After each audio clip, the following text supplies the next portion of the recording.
तकरीबन 10 मिलियन से भी ज्यादा सब्सक्राइबर्स हैं। इनकी सबसे खास बात इनकी टीचिंग और किसी टॉपिक को एक्सप्लेन करने का तरीका है। ये टीचिंग करते समय बीच बीच में अपनी भोजपुरी लैंग्वेज का जिस तरीके से इस्तेमाल करते हैं, उससे उनके व्यूअर्स को पढ़ने में और टॉपिक को समझने में काफी आसानी होती है, जिस वजह से ज्यादा लोग इनकी वीडियोस को देखने आते हैं। खान सर मुश्किल से मुश्किल लगने वाली थ्योरी को भी इतनी सरलता के साथ समझाते हैं कि पढ़ने वाले को लगता ही नहीं कि वो कोई डिफिकल्ट टॉपिक के बारे में जान रहा है। सिर्फ यही नहीं, बल्कि खान सर को उनके चाहने वाले लोग भारत के दूसरे डॉक्टर एपीजे अब्दुल कलाम के नाम से तक पुकारते हैं। अब दोस्तों, आप भी सोच रहे होंगे कि आखिरकार कौन है ये खान सर और कैसे इन्होंने अपने चैनल की शुरुआत करी, किस तरह इन्होंने ये मुकाम हासिल करा। जरा हमें भी बताओ इनकी सफलता के पीछे की कहानी। तो इसीलिए दोस्तों, आज की इस वीडियो में हम खान सर की जिंदगी की पूरी कहानी जानेंगे कि किस तरह से उन्होंने मुकाम हासिल करा। जिन्हें हम खान सर के नाम से जानते हैं, उनका पूरा नाम तो अब तक इन्होंने अपने स्टूडेंट्स के साथ शेयर नहीं करा है। और जब इनसे इस बारे में पूछा गया तो इन्होंने बहुत अच्छा जवाब दिया कि आपको अगर कुछ सीखना है तो मेरी कहानी से सीखिए, मेरी मेहनत से सीखिए, मेरे नाम में भला क्या रखा है। खान सर का जन्म उत्तर प्रदेश के गोरखपुर जिले में हुआ था। ये बाकी आम लोगों की तरह ही एक मिडिल क्लास परिवार से बिलोंग करते हैं, बल्कि इनका फैमिली बैकग्राउंड इतना फाइनेंशियली स्ट्रांग नहीं था और इसीलिए इन्हें अपनी पढ़ाई और दूसरे कामों को पूरा करने में काफी दिक्कतों का सामना करना पड़ता था। शुरू में गरीबी देखने के कारण ही शायद इनके अंदर मेहनत करने की आदत भी आ गई थी, क्योंकि दोस्तों कहते हैं ना कि इतना आपको कोई किताब नहीं सिखा सकती जितना आपको आपके हालात सिखा सकती है। खान सर बिना किसी शक के हमारे देश के कुछ सबसे एजुकेटेड और स्मार्ट लोगों में से एक हैं। और आपको जानकर हैरानी होगी कि इन्होंने अपनी शुरुआती पढ़ाई किसी बड़े स्कूल या फिर कोचिंग इंस्टीट्यूट से नहीं, बल्कि अपने ही गांव के पास के एक सरकारी स्कूल से पूरी करी थी। स्कूल के शुरुआती सालों में खान सर ज्यादा पढ़ाई में ध्यान नहीं देते थे और इस बारे में उन्होंने अपने एक इंटरव्यू में भी बताया कि वो एक बहुत ही एवरेज स्टूडेंट हुआ करते थे और उनका कभी भी पढ़ाई में ज्यादा ध्यान नहीं रहता था। हालांकि उनकी माँ की डांट का असर उन पर जरूर हुआ था, क्योंकि फिर 9th क्लास के बाद से वो काफी समझदार और होशियार स्टूडेंट बन गए थे। इसी समय से उन्होंने अपनी फेवरेट सब्जेक्ट्स जैसे कि हिस्ट्री को ध्यान और इंटरेस्ट के साथ पढ़ना शुरू कर दिया। वो ये भी बताते हैं कि 9वीं क्लास में उन्हें पढ़ाई की तरफ जो एहसास हुआ था, वही एहसास उन्हें आज तक पढ़ाई की तरफ रुझाए रखे हुआ है। 10वीं से लेकर 12वीं तक वो काफी अच्छे नंबरों से पास हुए, जिसके चलते उनके घर वाले भी अब बहुत खुश थे। उनके पिता एक मिलिट्री ऑफिसर थे और माँ एक हाउसवाइफ थी। कुछ समय बाद उनके पिता रिटायर हो जाते हैं, वहीं उनके बड़े भाई की सेना में भर्ती हो जाती है। इससे आपको अंदाजा लग ही गया होगा कि उनकी पूरी फैमिली को अपने देश के प्रति कितना लगाव रहा है। खुद खान सर का भी जिंदगी में सिर्फ एक ही सपना था कि उन्हें बड़े होकर एक आर्मी ऑफिसर बनना है, इसीलिए वो दिन रात पढ़ाई करने लगे। खास बात यह है कि इस एग्जाम की तैयारी के लिए उन्हें जितने भी सब्जेक्ट्स पढ़ने थे, वो सभी सब्जेक्ट्स उन्हें काफी इंटरेस्टिंग लगते थे और इसी वजह से उन्हें कोई भी कॉन्सेप्ट बड़ी ही आसानी से समझ आ जाता था। इतनी पढ़ाई करने के बाद जब उन्होंने फाइनली एनडीए का एग्जाम दिया तो वो काफी अच्छे मार्क्स के साथ पास तो जरूर हुए, लेकिन दुर्भाग्यवश उनका सिलेक्शन नहीं हो पाया और इसके पीछे वजह थी उनकी फिटनेस। दरअसल उनके हाथों के एंगल्स के चलते उन्हें फिटनेस राउंड से बाहर कर दिया गया। ये जानकारी जब खान सर को मिली तो वो काफी दुखी हुए। ये वो वक्त था जब इतने मेहनती व्यक्ति ने पहली बार अपनी जिंदगी में सभी उम्मीदें खो सी दी थी। उन्होंने खुद को कोसना शुरू कर दिया, क्योंकि उनके हाथों में जो दिक्कत थी वो उसको ठीक भी नहीं कर सकते थे। इस कंडीशन का कोई इलाज न होने के कारण वो काफी टूट गए थे। ये वक्त इनके लिए पर्सनली बहुत मुश्किल था और इस समय पर उनका पढ़ाई की तरफ भी इंटरेस्ट खत्म होने लगा था। वो अपने जीवन में बचपन से ही एक आर्मी ऑफिसर बनने का सपना देखते हुए आए थे और उन्होंने अपने हर जीवित सेकंड को इसी काम की तरफ डेडिकेट भी करा था। लेकिन जब किस्मत इस मोड़ पर आकर अटकी तो उन्हें कोई क्लू नहीं था कि उन्हें आगे क्या करना चाहिए।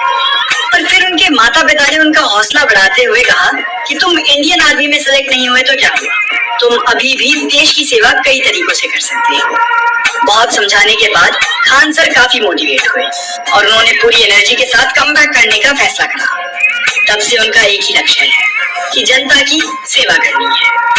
अपने माता पिता के समझाने पर उन्होंने अपने आगे की पढ़ाई भी जारी रखी और इसके बाद इलाहाबाद यूनिवर्सिटी से बीएससी और एमएससी में अपनी पढ़ाई पूरी करी।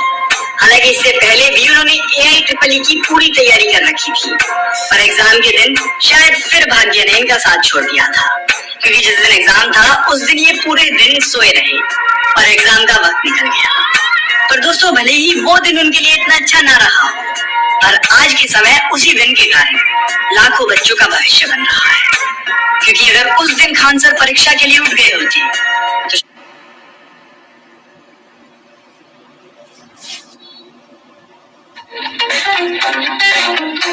तो शायद आज हम लोग उनके बारे में कुछ नहीं जानते और इनका ज्ञान भंडार हमारे नसीब में नहीं होता। आपको सुनकर हैरानी होगी कि जब वो बीएससी की पढ़ाई कर रहे थे तो 3 बार जेल भी जा चुके थे। दरअसल जब वो कॉलेज में थे तो स्टूडेंट यूनियन के मेंबर थे। स्टूडेंट्स के हित में लड़ते हुए उन्हें जेल की हवा भी खानी पड़ी थी।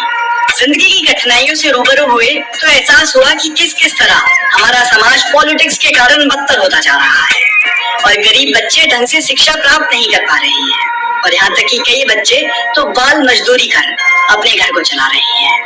ये सब उन्हें हजम नहीं हुआ और उन्होंने तय करा कि वो किसी बड़ी जॉब को करने के बजाय गरीब बच्चों को अच्छी एजुकेशन देंगे, जिससे गरीब घर के बच्चे भी आगे जाकर कुछ बन सके और अपने फ्यूचर को सिक्योर कर सके। पर दोस्तों इतना आसान नहीं था कि जैसा कि हम सब जानते हैं कि खान सर की आर्थिक स्थिति इतनी अच्छी नहीं थी। उन्होंने अपनी सेविंग्स और बाकी जगहों से इंतजाम कर पैसों को इकट्ठा करा और पटना में अपना एक कोचिंग सेंटर खोल दिया जहां वो बच्चों को पढ़ाने लगे।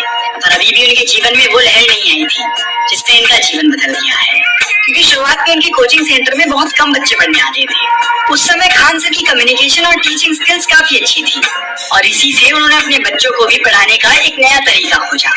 वो अपने स्टूडेंट्स को इंग्लिश या प्योर हिंदी में सिखाने की जगह पूरी भोजपुरी भाषा का इस्तेमाल करने लगे, जिससे बच्चे बोर ना होकर पढ़ाई पर पूरे तरीके से कंसंट्रेट करें और उन्हें अच्छे से कॉन्सेप्ट्स भी समझ में आ जाए।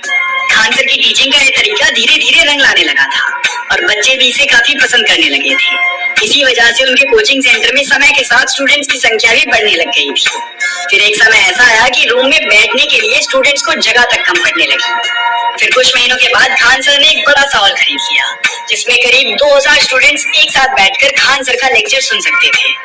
धीरे धीरे उनकी इनकम भी काफी अच्छी होती जा रही थी और साथ ही खान सर का कॉन्फिडेंस भी बढ़ता चला जा रहा था। फिर जब ये हॉल भी बच्चों के लिए कम पड़ने लगा तो खान सर को काफी बुरा लगा, क्योंकि बाकी बच्चे उनकी क्लासेस अटेंड नहीं कर पा रहे थे। और फिर वो समय आया जिसने खान सर की नहीं बल्कि देश के लाखों युवाओं का फ्यूचर बदल दिया।